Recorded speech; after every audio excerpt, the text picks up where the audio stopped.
So with that, welcome everyone. Let's kick this webinar off. This is part two in our series. Some of you might remember our first, turning data analysis into action. We had a panel, and today is no different. We also have a panel. Today's title for number two in our webinar series is Owning Your Customer Data in Order to Unlock New Revenue Streams. So it sort of connects strongly with our first webinar. Today, we also have a panel, and I'll do a very swift introduction, and I'll allow our presenters, if they want to go deeper into who they are and their background, I will certainly allow them to do so. Let's go ahead and start with that. Everyone can see here in the Zoom. Let's go ahead and we'll start with George. George is founder and CEO of BIGtoken. His partner, co-founder, and CFO of BIGtoken, we have Richard Taub, and thirdly, we have Adam Iyer, former pro soccer player, who will all be contributing today towards the topic that I just referenced. So yeah, with no further ado, and to get things kicked off here, I want to start. Well, let's start with you, Adam. Before we dive deeply into this, can you give everyone here a quick overview of your background and why you have become so invested in the future of data and the sports facility industry and monetizing this asset? Yes, happy to do so. Thank you all for having us. Happy holidays. Yeah, a little background on me and my family. So had privilege to play professional soccer early 2000s. My wife as well, Allie Wagner, she actually was in the Olympics and the women's national team for years. So through relationships, we stayed very involved with sports, been given opportunities to invest in sports teams, sport tech companies, deep in this space. And I would say, the context of which I got introduced to George was actually, ironically, youth sports facilities. We're developing a couple of them, so I may be a member soon. But within that space, we built a model for the facility. And as soon as I was talking to George, I'm like, my God, like this is untapped revenue stream. It was a no-brainer for us. And since then, I've invested in the company and now advise them. I think, venue-based businesses are like the foundation for BIGtoken, but it goes far deeper than that and much more expansive than that.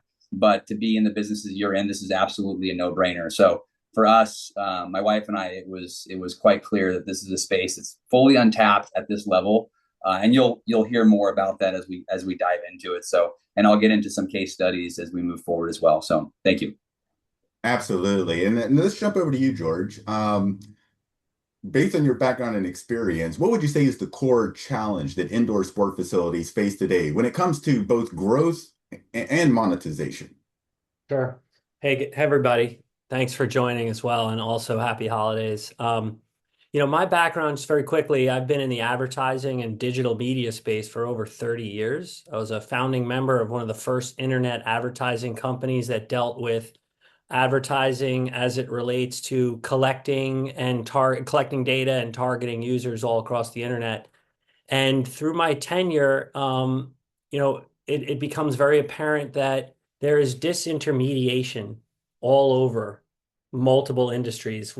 In coming up, my experience working with some of the biggest brands in the world in the consumer packaged goods space, and then across sports and automotive and other categories, you'd be shocked at how much disintermediation takes place. If you're a Procter and Gamble or a PepsiCo or an Anheuser-Busch, you've got some massive companies that sit in between you and your customers. Walmart, Amazon, all the social platforms. These guys are collecting all the data. They're owning the customer relationships, and it's really hard for these brands and these companies to make a one-to-one direct connection with their customers and be able to kind of collect and own all that data for themselves, and then be able to quickly spin around and use that data, monetize that data for their businesses. These intermediating companies are making empires off of their customers. When we started BIGtoken, and then when we evolved a bit and started getting involved in the sports space, and then ultimately in youth sports and some of these facilities, we discovered that the facility owners have pretty much the same problem. There's a lot of disintermediation. And it's not bad. It just exists. So you have the registration systems, the scheduling apps, the POS systems, in some cases ticketing solutions, some cases open tables involved. There are many different, platforms that are, engaging directly with your customers, with the facility operators' customers. They're collecting the data there, and in most cases they own it. And for an operator, we've discovered that it's difficult to piece together your customers from all the different sources. That's number one. It takes a lot of time, a lot of energy, a lot of resource. And then once you do that, it's even harder, I think, to spin around and use the data, right? Reach out to those leads, capture, reach out, close, sign up more programs, sell more birthday parties, et cetera, et cetera. So that was really the epiphany that we had in this space.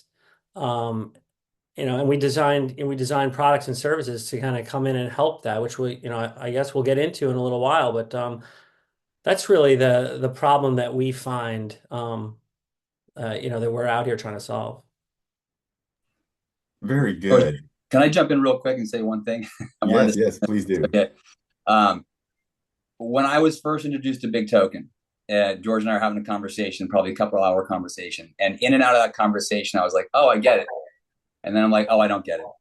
Oh, I get it. I don't get it. So you're going to go through this conversation here and do the same thing. Probably it took me like 5 times to really sit down and go through it where I really finally understood it. So from customer data collection to the actual mechanism we'll get through, but don't like feel bad if you're like, I'm not understanding this, because it takes a little bit, but I'll do like a little case study in a little bit to kind of walk through it. But I just wanted to throw that out there because that was the case for me. Maybe George was drinking that day. Yeah, that can make it hard to He's pretty. understand. Well, Rich, let's go over to you. Speaking of disintermediation, let's start with the term itself.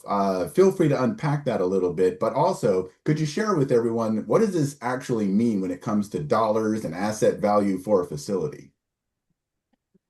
Yeah, so disintermediation, really, if you think about it from a visual standpoint, is you guys are at the facilities. You guys provide really the hard labor, what the end user is consuming.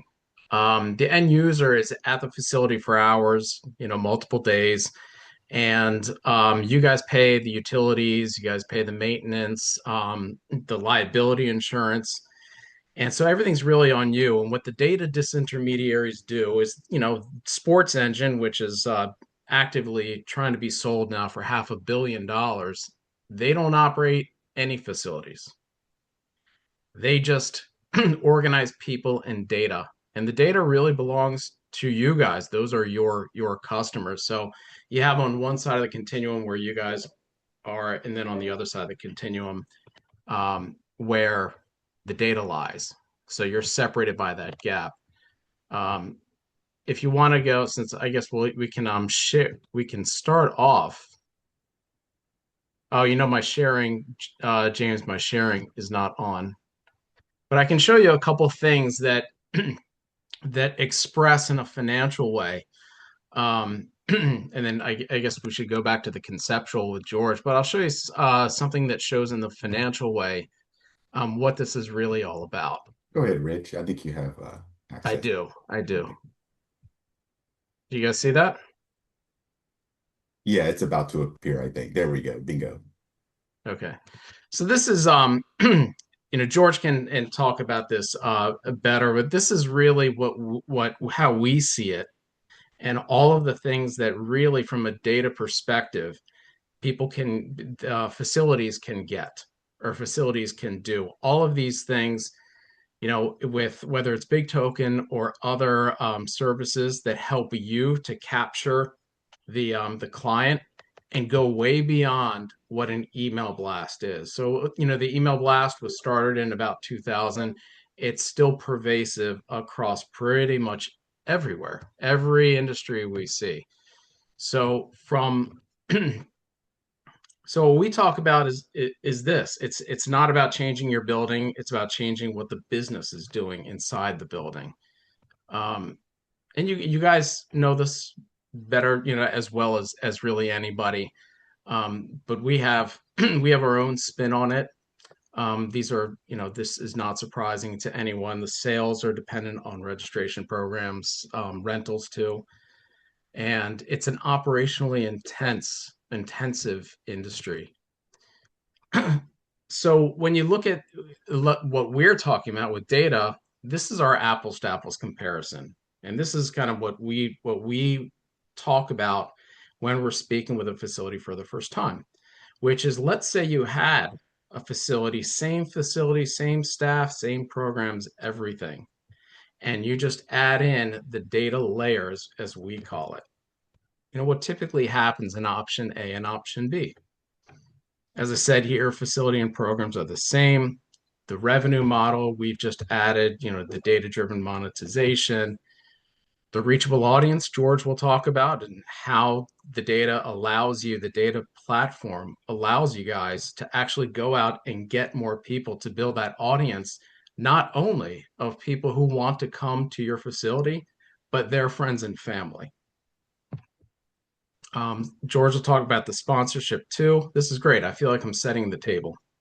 And here you see some examples of operating margin, EBITDA, and enterprise value. So, and this is the valuation comparison.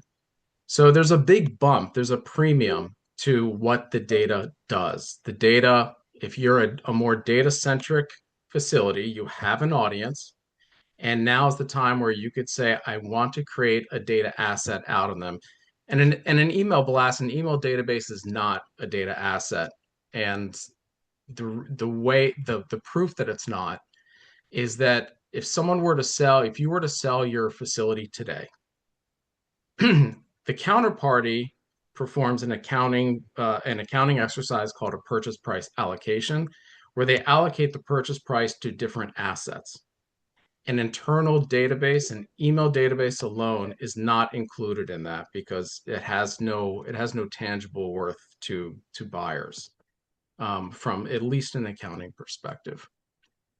So when you do this, when you create a data asset, not only do you have a bump in revenue, of course, valuation, but this is what it really does on the day-to-day basis for you guys, which is you guys are on the ground there. How does it affect your life? You will have better utilization, higher revenue per family. Seasonality should be smoothed out. At least this is a contributor to doing so. We do help with sponsor monetization. George will go through that in detail. You will lower your CAC, also very important, and reduced owner dependence. That really means you're reducing how much you have to rely on the owner of your facility, really for anything. And lastly, actually almost lastly, we do hear a lot from facilities about, is private equity coming in bigger? What's going to happen?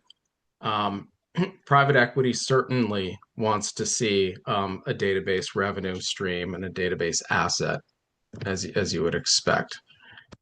So if I just set the table with one slogan, James, it's really this. And this is what we've been working on for a long time, is to help a physical location become a data platform. And to do that, the physical location needs to own and monetize the data. And of course, the corollary to this is the more data you have, the more people and the more attributes per person, obviously the higher the value. Absolutely. George, at any point, if you want to jump in, I know Rich is doing a good job setting this up for you. If you want to talk about, the value of an own audience, I think this is a great segue for that. Yeah, no, wow. That was a lot, Rich. That was good. That was great. Um, Nothing like some good accounting in the middle of the afternoon. That wakes people up, right? Yeah. Yeah. Um, No, I mean it is. Look, the data and Rich went into really good detail there, and so it doesn't. There's not much more to say about it other than in our experience, working with the mega brands, it's like the data is the lifeblood there. It's hard for them to capture it and own it themselves, but when they do, they have a means in which to drive more sales, more customer velocity without the reliance on actually going back to Walmart, because believe it or not, Walmart sells their products, but they also collect all their data and then they sell the data back to the Pepsis of the world. Pepsi owns their own data. It's their lifeblood. They don't have to rely as much. It saves them a lot of money to then do all their internal marketing. Sports is the same thing, even maybe even more powerful.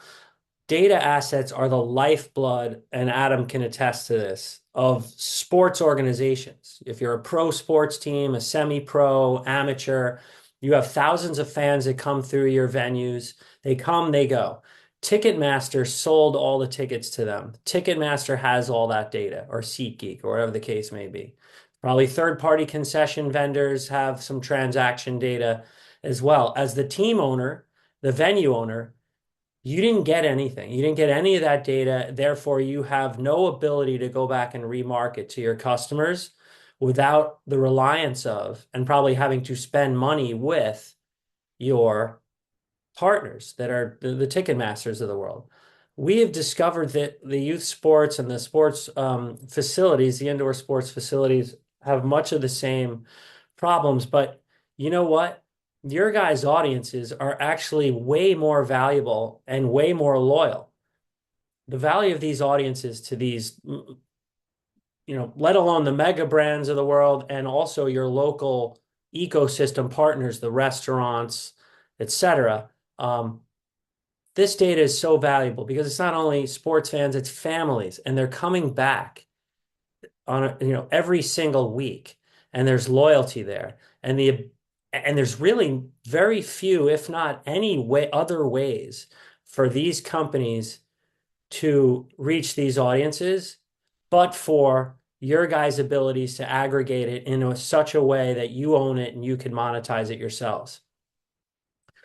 Not to mention when you have the ownership of it and total control in-house and you have tools to make it really, really easy, all your internal programs become much more profitable, and much easier to deal with as well. Being able to turn around, have your own data, spin around, and then use it to, without relying and aggregating it from all these different sources to sign up more programs, to drive your people to concession and spend money in other ways on your properties, get more birthday parties booked, et cetera, et cetera. It's the lifeblood. So, you know, Absolutely. And kind of flipping back over to George, I know Adam, you have something to share here too. Let's kind of go into some of these case studies that we've been alluding toward, and we'll begin with George. George, could you walk us through how you have seen facilities, successfully overcome these challenges using this whole data first approach that we're talking about? yeah, I mean, there aren't many ways. We haven't seen too many ways to get around this stuff. It's the ones that are super sophisticated in terms of being able to collect it themselves. It's really putting themselves in a position to collect it themselves. But on that note, what we have seen time and time again, and this is no knock on anybody, it's just kind of the way it is, and there aren't too many solutions out there that help. Um, it's like pencil and paper, right? It's like sign up to win a free, birthday party, and you're physically like filling out a card, or here, take this card, go redeem it for free ice cream at the concession, and it's like physical, and then you're literally writing down lists. Um, and putting them into a database, and that's great, and that's the way to do it. But you're missing some components there. You're not doing like a digital account creation, which is important, where you get all the opt-ins from a consumer, where they give you permission to actually have a conversation with them later. Um, and so, that's really how it's done, taking the initiative to go ahead and do the data collection yourselves. And there's some easy tools to do it. BIGtoken is one of them. There are There are some others, but I think we're the, obviously the best and the easiest. But I often compare us to Shopify in that, Shopify came along and they gave the ability to any mom and pop merchant to, in 10 minutes, create an account, and have an e-commerce website up and running in no time. And now you're selling your products across the world.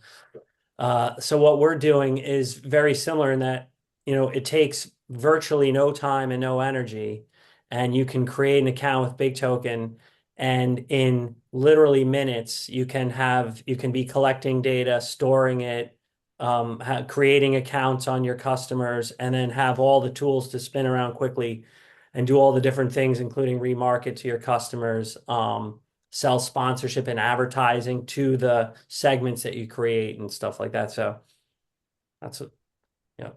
Very good. And Adam, I know you have been close to some of these early case studies that we kind of mentioned. Could you talk about maybe the Santa Clara case Yeah. study? Yeah. So again, finishing my conversation with George at the end, I was like, what does this actually really mean? So then we go, I went to Santa Clara University. I have strong relationships there. And I said, hey, we're working with this company. I'd love to see, what do you guys think? And talked about the benefits of it. And obviously universities are just dying to find new revenue. So they were wide open to try with us. So what did we do? So took a women's soccer game, put a QR code up when people walked in. So you think of it as your facility, the same kind of idea. QR code up that says, hey, scan the QR code, get a free Coke. Like the most basic, least engaging asset you could probably have for this case study. There were 700 people that went to the game. Santa Clara, preemptively before that, decided, okay, what 6 things do I want to know about the people coming to our games? So they came up with questions they wanted to know. Are you local? Is it your first time? Do you have kids? Do you like outdoor sports? It can be whatever you want. As your venue, you decide what you're going to ask them. So we probably had 6 questions. So they come in, scan the QR code just for a free Coke. There were 700 people that came to the game. I think we had like 150 that scanned the QR code and 70 to 80 that actually redeemed it. So what does that mean? They do the account very quickly, very easily on their phone with BIGtoken. They put their name in, create the account. They get the little token on their phone. They go and redeem it and get their Coke. And now we have information on them in the database. Santa Clara does information on them in the database. And, if you think about it, had we done, scan the QR code, become a part of the Santa Clara athletic family, get a reward today and future rewards in the future, probably had a lot more people actually go through that mechanism. It wouldn't take that much. But with just that QR code, we had 70 people at one soccer game, that is 700 that are now in the database. What does that mean? It means Santa Clara could, the following Monday, drop a token and say, hey, come back to the next game. You'll get another free Coke or a free French fry or something. So now the immediate lift is you can actually drive behavior to a certain extent with new tokens, much more captivating than a CRM email. So you can get them to come back. They can actually share a token with a friend that never went to a game or never been to your facility to get them to go. And that's the immediate lift. Concession lift, immediate behavior within the facility is something else that you want to promote. The bigger lift is as you get, for many of you, probably thousands of people coming through the facility annually, you start building this massive database of customers, okay, with a lot of different attributes, as Richard mentioned. So things we know about them. It's not just a CRM. We know they, enjoy traveling in vacations, outdoor athletics, mountain climbing, whatever it is. What ends up happening is that database grows. The immediate piece would be local restaurant wants to drop in an offer for a free draft beer after the event at your facility. That's going to cost them to market to your people. They're going to pay you to drop in a token for a free draft beer. At the bigger level, national brands are going to come eventually and say, hey, can we pay you to market to your database now that you have 100,000 people in there? A great example is we're talking to a spirits company about BIGtoken to be a customer and mentioned the case study we did at Santa Clara. After we went through the whole thing, they said, wow, this is amazing, but can we actually pay Santa Clara to market to their database? And it was like, that's exactly the play.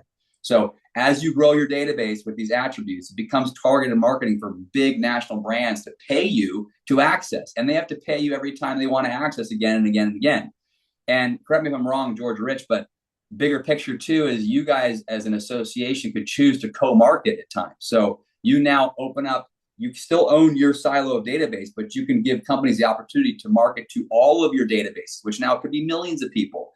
That means millions of dollars, so, and then you rev share in that. So there's a great many ways to do this, but, it's virtually, it's very inexpensive to start the account and to begin collecting data, and it's kind of the way I've looked at the reason I've loved it so much is there's zero barrier entry for a customer to start using BIGtoken and immediately start benefiting from owning their data and now growing it to the bigger picture we said. But the immediate lift is, concession driven, apparel driven. If you're selling stuff in the facilities, you can actually move that behavior with these tokens.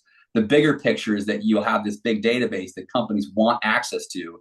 Instead of you paying somebody else to access your own customers, you now own the data. And that's, one of the really reasons to look at this from the Santa Clara pilot is a great kind of case study and understanding of how it actually works. Great. And there's a three-part question that came in anonymously in the chat directly to me. And if you're the one who asked this, feel free to unmute yourself if you want to elaborate. The question, and I'll try to kind of merge all three parts together. It says, how hard is this to implement? I think, George, you kind of mentioned how easy it was, and Adam, you sort of highlighted that. But how hard is this to implement with systems that we already use? I think that's kind of an integration question. And the second part to that was, who actually owns the data? If, for example, they go with BIGtoken, is it BIGtoken? Is it them? Is it sort of jointly owned? And thirdly, and again, I'm summarizing here, how much staff time would this realistically take? So big question. Thank you for that. Great. That's a great question. And that's that tells us that you guys are getting this. You get it. And those are I'd say those are the three most common questions all wrapped into one. So I got this. I got it. Don't worry. I got this. Wait, what was the question again? No, I'm kidding. First of all, it's very so it's very easy to implement. Like Adam was explaining in the case study. It's QR code. It's a QR code that goes up in your facility, and then it kind of spreads from there. The staff time is very, very minimal. Typically, the way it works, and we've been willing to run pilots for the members here of USIndoor.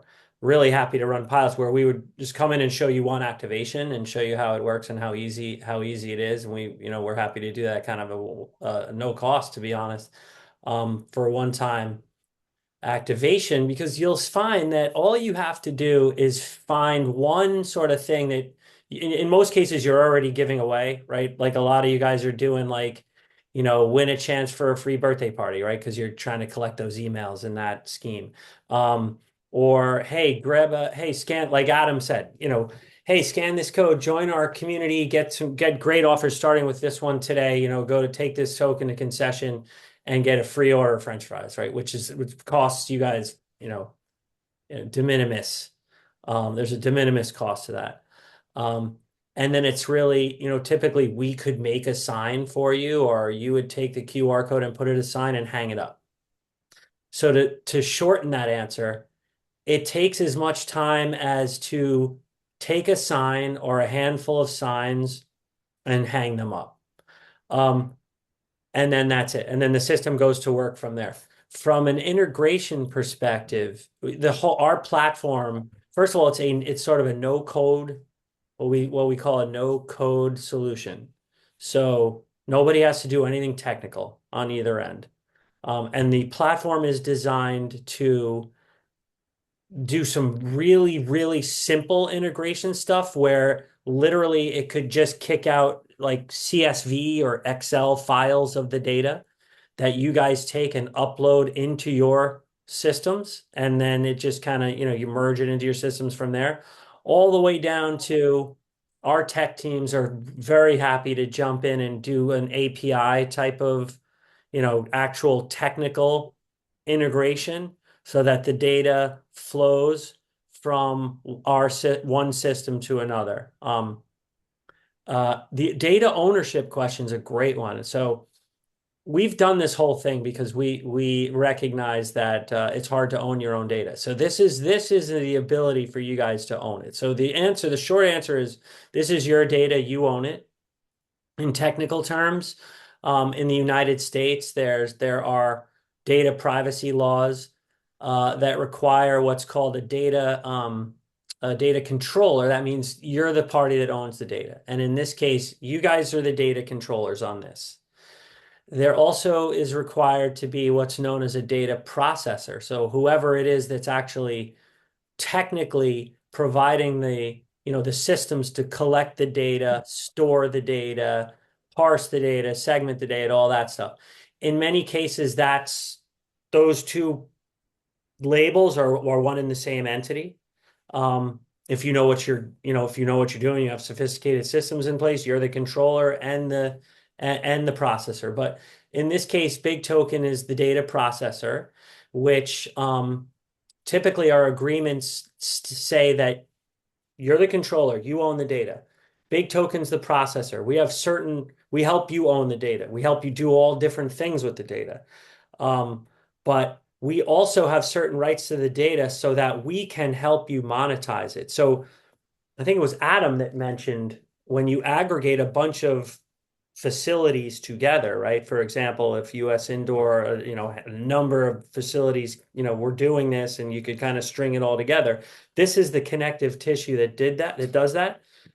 So BIGtoken under these agreements can go out and sell the data anonymized in aggregate, and actually bring a lot more revenue to the table than if you were kind of standing alone doing this, and sort of that way. But at the end of the day, as the data owner, you're doing this. You want to just do this internally to keep the data, monetize it with your own partners, use it to do internal marketing programs. That's totally fine too. We do that as well. If you want to just be siloed off, all yours, we help you own it and monetize it. Long answer, I know. Sorry, I hope that was clear. I would add that on the front end, what we see, there's a lot of questions on just how do you get it, how do you test it out, how do you try it out, and what does it look like for the users, for visitors. There's several options. It's really, whether it's us or someone else, there are several options to what we call onboarding people. Because what we're doing is we're incentivizing people and we're making it worth their while. Someone asked me one time, are we bribing people to get into our database? My answer was absolutely. I mean, if you want the database, the value of the database, there has to be some value exchange. Now, fortunately, like Adam said, we found that the value to provide can be very low, can be very modest. So we have, and the value can be everything from a drink, and it could even extend outside the four walls of your property, where we've worked with concession stands, we've driven revenue there. We're launching at a college hockey tournament, one of the bigger ones in January. And what they want to do is they want to give people a discount or a product or something at the food trucks next to the rink. So the food trucks will be paying for that. So they're kind of wrapping up a bunch of goals into one. But what your visitors will see would typically be, like George said, everyone can do a QR code. They could even have an NFC near field communication button if anyone has seen a tap where you tap your phone to something. They could even it can be gamified. You could ask people, hey, take a picture of our general manager and upload it here. And that's a way to get people into the database. We have AI tools that will read a receipt or things like that. So the whole process can be made to be fun. It's interesting to see how creative people get. But interestingly, we see people will answer questions, provide feedback, and typically, they enjoy the novelty and doing something different and getting something in return. Absolutely. And Rich, you also kind of touched upon one of our other sections in today's webinar, the word AI and how that's being integrated into almost everything nowadays, including what you guys do as well. I'll just open the floor to all three of you, whoever would like to tackle this. Perhaps we could start with George. Yeah, I'll jump. Okay, go ahead. About how you've added AI I'm across the passionate about platform. this one. So AI is changing the game for so many things, obviously. That's no secret at this point. And it's changing the game here too.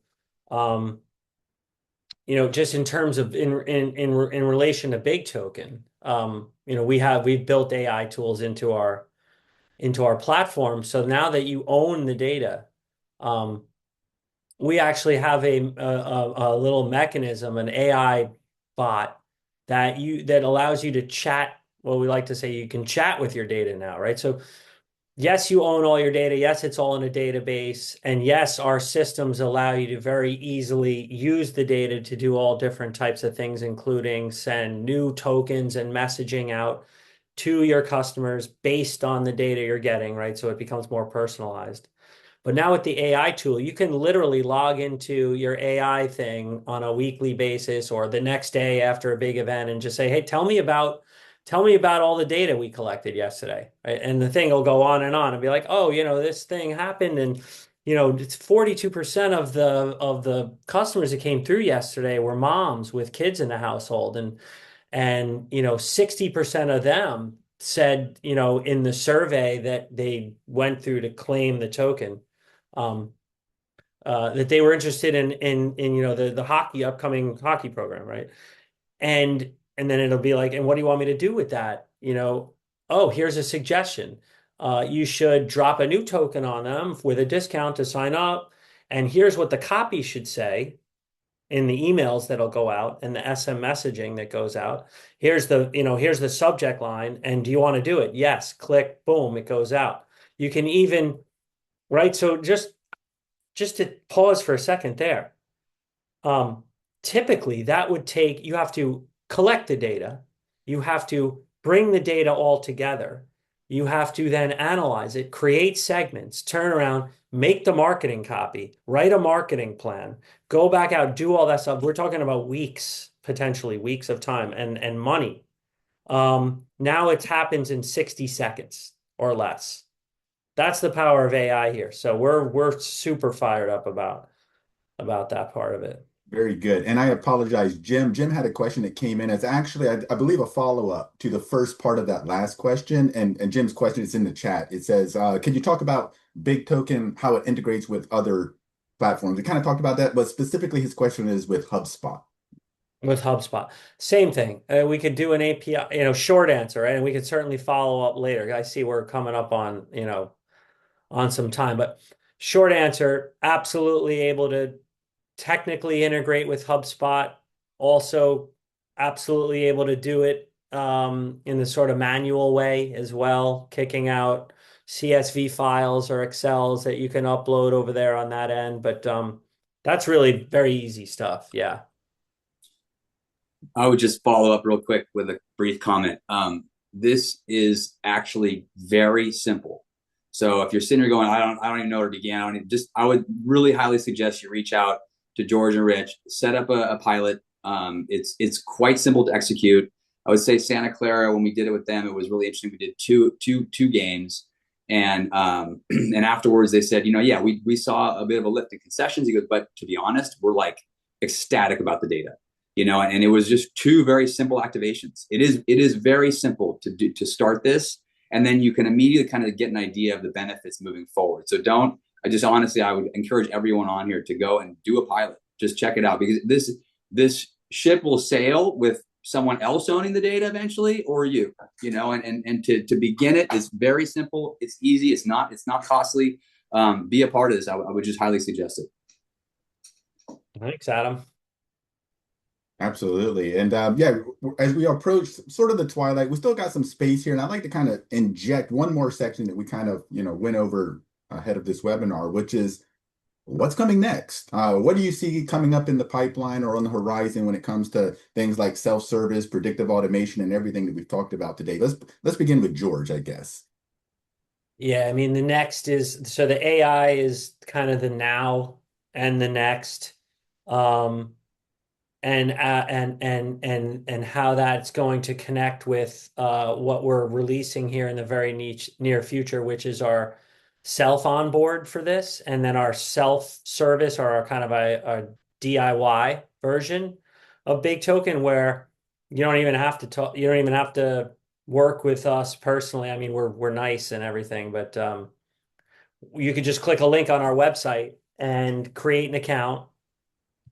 and start generating QR codes and have access to the systems and the AI really, which is going to be the most important part of that, to the point where you just create an account, you come in and you set up your first QR, and then you set up your rules, you set up your sort of your AI agent, and everything becomes automated from there.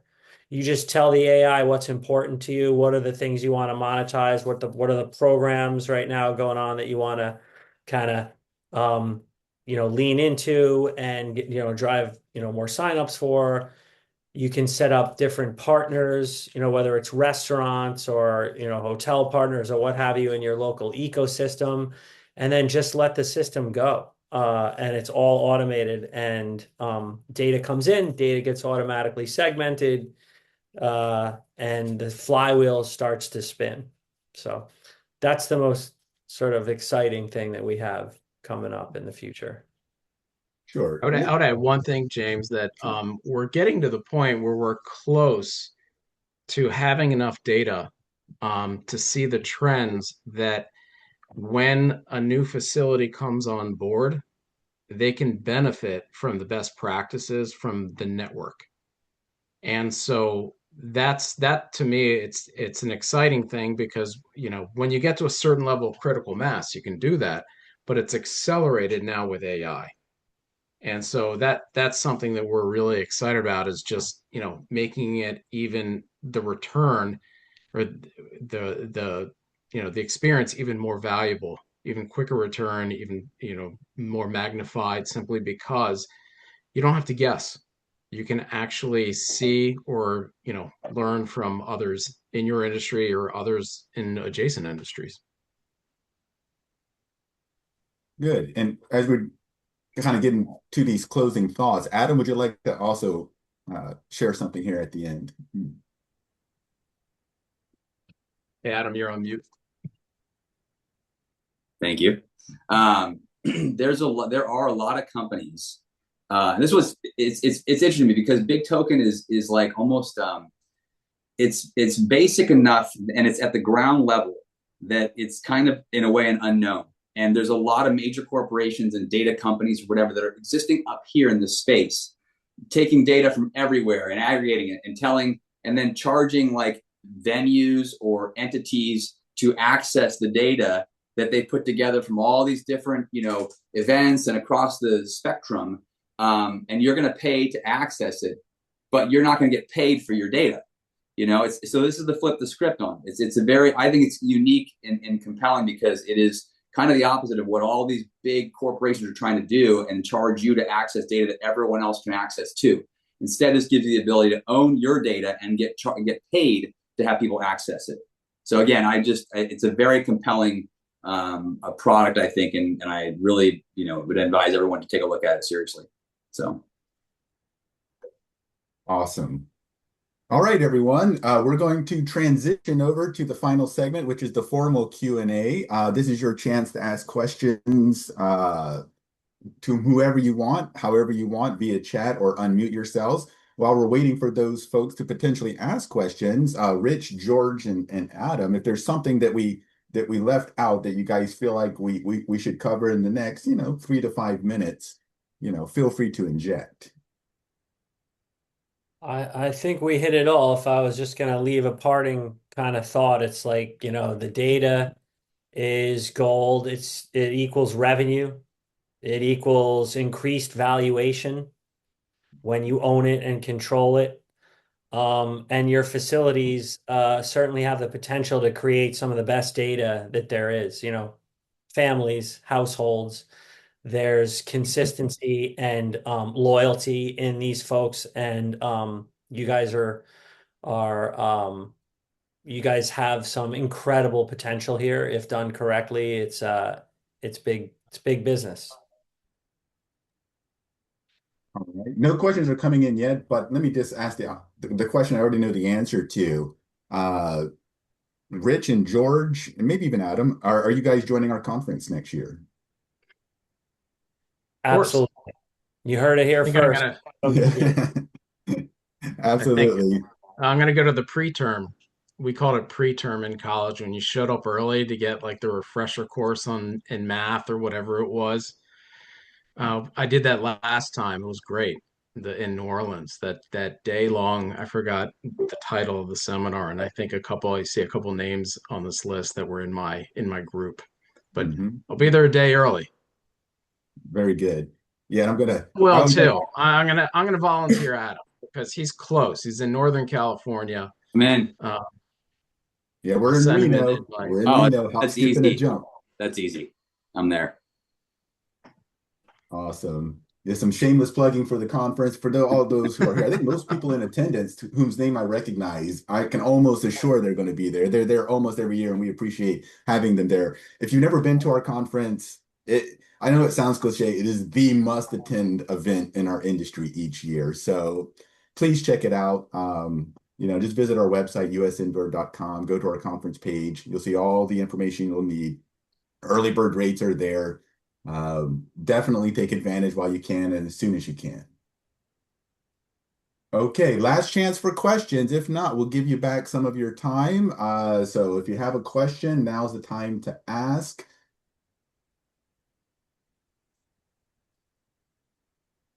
All right. Was everyone happy with today's presentation? Felt like you learned something? Personally, it did not feel like we were drinking out of a fire hose. I thought, yes, we covered a lot of ground, but I felt it was very digestible, especially for my non-technical, non-accountant type brain. So hopefully everyone else here appreciated it. We'd like to thank George, Rich, and Adam for contributing their time today and sharing everything. Great. Thank you for that thumbs ups or any thumbs up that come in. We really appreciate all of you being here, including our attendees. The recording, we will publish this after the fact. Expect that later in the week. We will, email you each, with the recording and everything. And so Rich, George, Adam, thanks again for being here. Thanks for all that you shared. Thank you.